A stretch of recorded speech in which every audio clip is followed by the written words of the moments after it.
जो हमारे देश के और भी जो इन्फ्लुएंसर्स उसमें भी टच में थे, they were also in touch with the PIOs, और उनके सोशल गैदरिंग वगैरह में भी जाना होता था।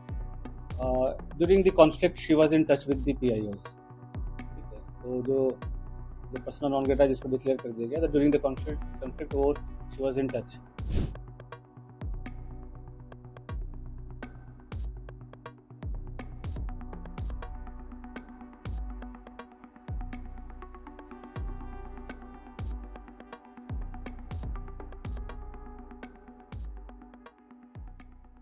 एजेंसी से इनपुट मिला था, उस पर हमने काम किया। तो ज्योति मल्होत्रा जो कि रेजिडेंट है हिसार की, उसको हमने अरेस्ट किया। तो she was in touch with PIOs and she had also visited Pakistan multiple times, और she has also visited China once, और उसे हमने परसों अरेस्ट किया है।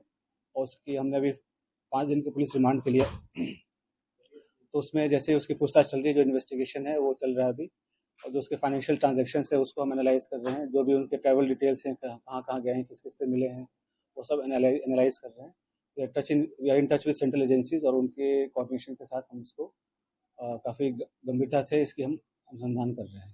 सर, जब पहलगाम में हमला हुआ टूरिस्टों के ऊपर सर, उस दौरान ज्योति मल्होत्रा की मूवमेंट कहाँ पे थी, और जब ऑपरेशन सिंदूर को भारत की एजेंसी अंजाम दे रही थी, उस दौरान उसकी मूवमेंट दानिश के साथ किस तरह की थी? During the conflict she was in touch with the पीआईओज।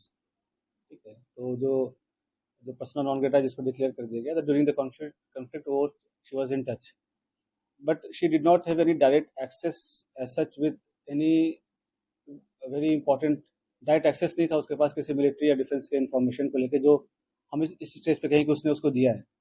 But definitely she was in touch with पीआईओज, और यहाँ के जो कुछ और भी जो अभी उसके हमने लैपटॉप और मोबाइल जो है वो हम उसको अभी सीज करने की कोशिश कर रहे हैं, कहाँ पे है।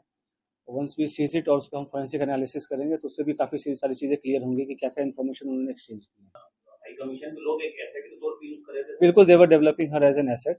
और जैसे she was in touch with other YouTube influencers जो है जिसको कहते हैं आज के डेट में, जो हमारे देश के और भी जो इन्फ्लुएंसर्स उसमें भी टच में थे, they were also in touch with the PIOs, और उनके सोशल गैदरिंग वगैरह में भी जाना होता था। तो जैसे मैंने बताया कि मॉडर्न वॉरफेयर में बस हम उसको बॉर्डर पे नहीं लड़ते, ये भी एक वॉरफेयर है जहाँ पे वो रिक्रूट करके और इन्फ्लुएंसर से अपनी नैरेटिव पुश करने की कोशिश करना, और यहाँ के जो सॉफ्ट पावर को के थ्रू यहाँ पे अपने इमेज को सो कॉल्ड डिस्टॉर्ट करना, ये सब सारी चीज़ें कोशिश चल रही थी। अभी तक किस तरह की जानकारी साझा कर रही है समय से जो है हमारी नजर? अभी जैसे मैं अभी दबाव का तो ऐसा कोई, ये सब इन्वेस्टिगेशन का विषय है, अभी तक तो दबाव वाली ऐसी कोई बात नहीं है। जैसे मैंने बोला कि ट्रैवल ब्लॉगर थी, और जो पूछताछ में जैसे कि चंद व्यूवर्स और लाइक्स और शेयर के चक्कर में ट्रैप में आ गया, उसके बाद उसे जैसे शी विजिटेड पाकिस्तान, तो वो भी काइंड ऑफ स्पॉन्सर्ड ट्रिप ही था। तो ये सब उसे लगता है कि इजी एक्सेस टू मनी, इस सब के कारण विजिट करना। उसमें आप देखेंगे सोशल मीडिया पे वीडियोस वगैरह भी है जहाँ पे शी इज रिक्वेस्टिंग कि मुझे चाइना जाना है, वीज़ा हमें दे दो, इस टाइप की चीज़ें। तो ये सब बताया कि लोगों को पता नहीं होता कि कब वो किस गलत राह पे चल पड़ते हैं, क्या उसका असल एम क्या है, उसका प्रोफेशन क्या है, और लोग कैसे उनको यूज़ मिस यूज़ कर रहे हैं। और पढ़े लिखे होने के बावजूद भी अगर आप ऐसे, खास करके जब जो कंट्री है वो वॉर लाइक सिचुएशन में है, तो आप इन्फॉर्मेशन शेयर करेंगे, तो कोई छोटी छोटी छोटी आपको इन्फॉर्मल लग रही हो या छोटी इन्फॉर्मेशन लग रही हो, बट सामने वाले के लिए बहुत मेजर इन्फॉर्मेशन होगी। तो इस हिसाब से उनको शेयर नहीं करना चाहिए, और किया है तो ये काफ़ी गलत है। सर, ये कश्मीर क्यों गई थी, कुछ बताया इसमें पूछताछ में? सर, जनवरी में सर पहलगाम हमले से पहले सर। अभी वो पूछताछ चल रहा है। पहलगाम हमले के पहले बिल्कुल गई थी, उसके पहले उसके पहले वो मतलब उसके आसपास वो पाकिस्तान भी गई थी। तो इसमें आपस में क्या लिंकेजेस हैं वो हम स्टैब्लिश कर रहे हैं। ठीक है, और उसके पीआईओ क्या दूसरे जो इन्फ्लुएंसर हैं, सोशल मीडिया इन्फ्लुएंसर, उनके उनके जरिए अपनी नैरेटिव सेट करना चाहते हैं, अगर आपने बताया, क्या आप लोग ये रडार पे कितने ऐसे हैं सोशल मीडिया? तो जो इसके थ्रू और भी जो इंडियन कॉन्टैक्ट्स हैं, तो हम उसको भी इन्वेस्टिगेट कर रहे हैं। तो हमें कुछ लीड्स मिली हैं कि कुछ और लोग भी इन्वॉल्व हैं, तो वी आर इन्वेस्टिगेटिंग दैट, और कौन उनके साथ इन्फॉर्मेशन कर रहा था शेयर।